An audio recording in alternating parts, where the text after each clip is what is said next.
Kembali lagi di channel Sahabat Catur. Pada video ini kita akan membahas salah satu pembukaan yang mudah dipelajari bagi pemula, yaitu pertahanan perk.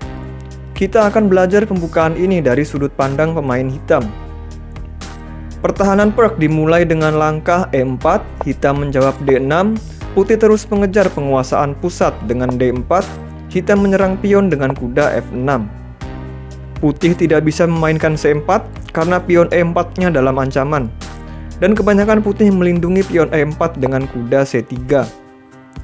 Hitam membuka pion G6 untuk mempersiapkan fianchetto gajah. Pertahanan perk bagi hitam bukanlah pembukaan yang menempatkan pion-pion hitam di pusat. Ini termasuk pembukaan yang pasif bagi hitam pada awal permainan. Namun hitam terlebih dahulu membangun posisi bertahan yang solid. Pion D6 ini menjaga E5 dari dorongan pion putih. Kemudian kuda di F6 sudah berada pada petak yang bagus mengarah ke pusat. Kemudian susunan pion-pion petak gelap E7 dan D6 ini akan menghalangi gajah petak gelap untuk keluar melalui diagonal ini. Maka dari itu hitam memfianchetto gajah di G7 yang nantinya akan menciptakan pertahanan yang kokoh bagi raja hitam. Hitam nantinya akan mempunyai banyak kesempatan untuk menyerang ketika sudah menempatkan perwira-perwira pada petak yang strategis. Tentunya setelah mengimbangi perkembangan dari putih dan melakukan counterplay. Gajah petak terang hitam adalah gajah yang mudah untuk berkembang karena terbukanya diagonal C8H3 ini setelah majunya pion ke D6. Berbeda dengan pembukaan-pembukaan lain di mana bagi hitam gajah petak terangnya adalah gajah yang jelek karena sulit untuk keluar akibat terhalang oleh pion-pion hitam. Pada pertahanan perk ini, gajah petak terang ini merupakan perwira yang lebih berharga dan mempunyai peranan lebih banyak dibanding pada pembukaan-pembukaan lainnya bagi hitam. Di video ini kita akan membahas dua variasi utama dari pertahanan perk, yaitu variasi serangan Austria dan variasi serangan klasik. Kita akan menganalisis kemungkinan langkah-langkah yang dapat dimainkan kedua pemain, namun kita lebih fokus pada langkah hitam. Yang pertama, variasi serangan Austria. Langkah lanjutannya adalah pion F4, menambah dominasi pion-pion putih di pusat. Ini adalah pembukaan yang agresif yang dimainkan putih. Pion-pionnya di pusat memberikan banyak tekanan pada hitam. Hitam harus bermain lebih cerdik dalam merespon serangan Austria ini, jika tidak ingin putih mendominasi permainan dan unggul dengan mudah. Dari sini hitam perlu mengembangkan gajah fianchetto-nya dulu ke G7, kemudian setelah itu berlanjut rokade, barulah hitam dapat melakukan serangan balik. Kemudian di sini langkah yang sering dimainkan putih adalah kuda F3. Mengembangkan kudanya ke petak yang bagus, memperkuat tekanan pada petak-petak pusat. Sekarang lihatlah bagaimana putih menguasai pusat dengan pion dan kudanya. Hitam harus segera melakukan serangan balik. Jika tidak, hitam akan menemui banyak masalah nantinya. Sebelum hitam mulai bertarung untuk melakukan serangan balik, hitam perlu mengamankan rajanya dengan rokade. Kita perlu mengamankan raja terlebih dahulu sebelum memulai untuk membuka posisi untuk menyerang. Sekarang pada posisi ini putih mempunyai beberapa pilihan langkah. Yang sering dimainkan adalah mendorong pion ke E5, menyerang kuda hitam. Hitam tinggal memakannya saja dengan pion. Kemudian putih bisa memilih mau balas makan dengan apa. Jika dimakan oleh pion D, maka hitam dapat langsung menukarkan menterinya.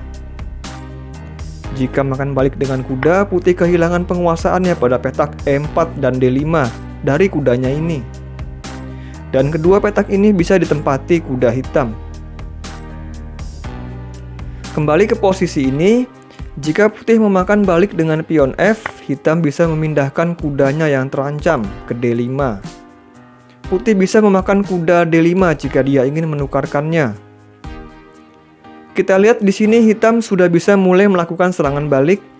Namun perhatikan putih masih mempunyai susunan buah-buahnya yang bagus.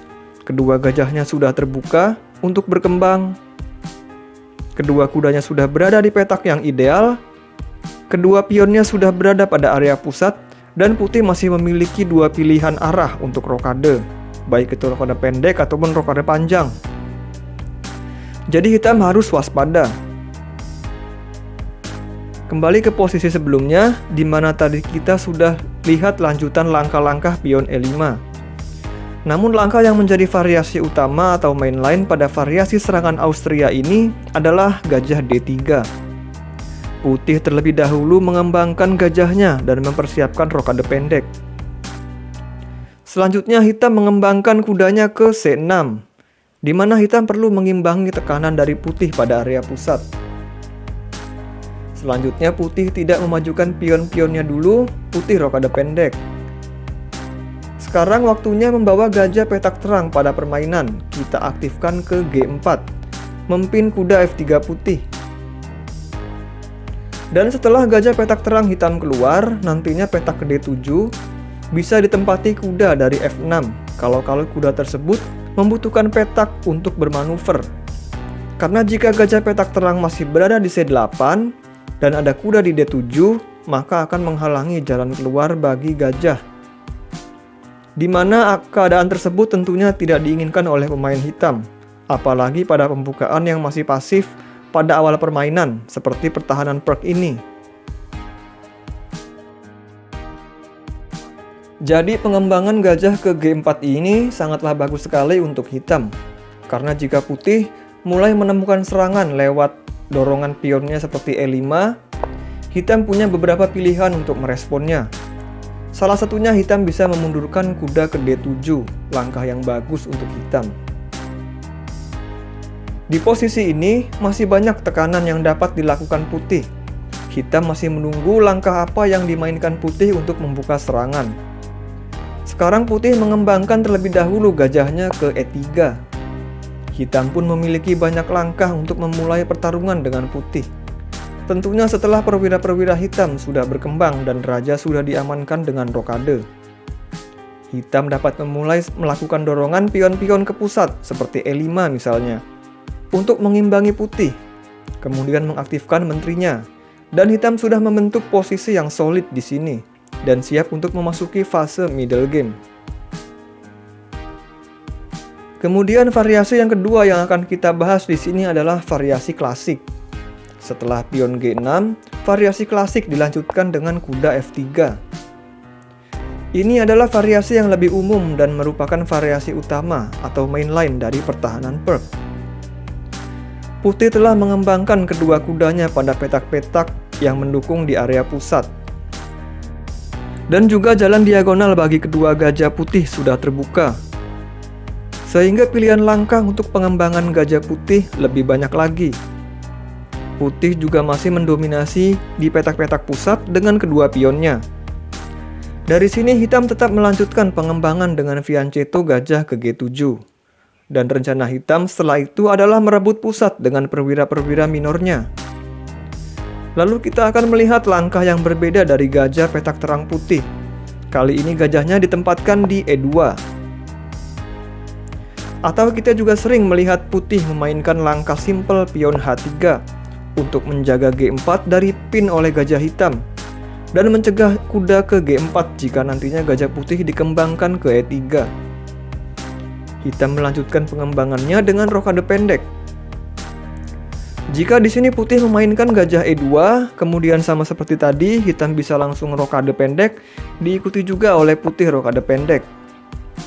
Di sini posisi hitam bisa mengembangkan gajah petak terangnya ke G4 karena tidak ada pion H3 yang menjaganya. Dan setelah gajah ini keluar, hitam bisa memanfaatkan petak D7 untuk manuver kudanya dari F6 jika dibutuhkan, atau jika kuda F6 tersebut diserang pion E5.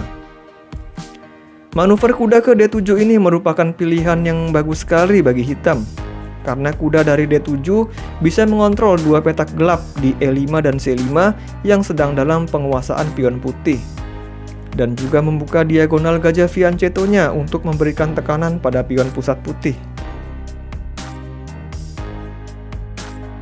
Itulah tadi beberapa hal yang harus diketahui dari pertahanan perk, terutama variasi serangan Austria dan variasi klasik, khususnya langkah-langkah dan ide untuk pemain hitam. Ingat selalu sebagai pemain hitam, Kita harus segera melakukan serangan balik setelah raja diamankan dengan rokade dan perwira-perwira kita sudah menempati petak-petak yang siap untuk bertempur. Apalagi jika putih bermain agresif dengan serangan Austria. Jika kita tidak sesegera mungkin melancarkan serangan balik, maka putih akan cepat meraih posisi unggul. Sekian pembahasan mengenai pertahanan Perk. Semoga banyak pelajaran yang dapat diambil dari sini. Sekian pembahasan pada video ini, semoga memberikan manfaat bagi kita semua. Jika kalian menyukai pembahasan dan analisis pada video ini, silakan like video ini dan subscribe juga channel Sahabat Catur agar channel kami dapat lebih berkembang dan bermanfaat bagi seluruh penggemar catur di Indonesia. Terima kasih telah menyaksikan dan sampai jumpa.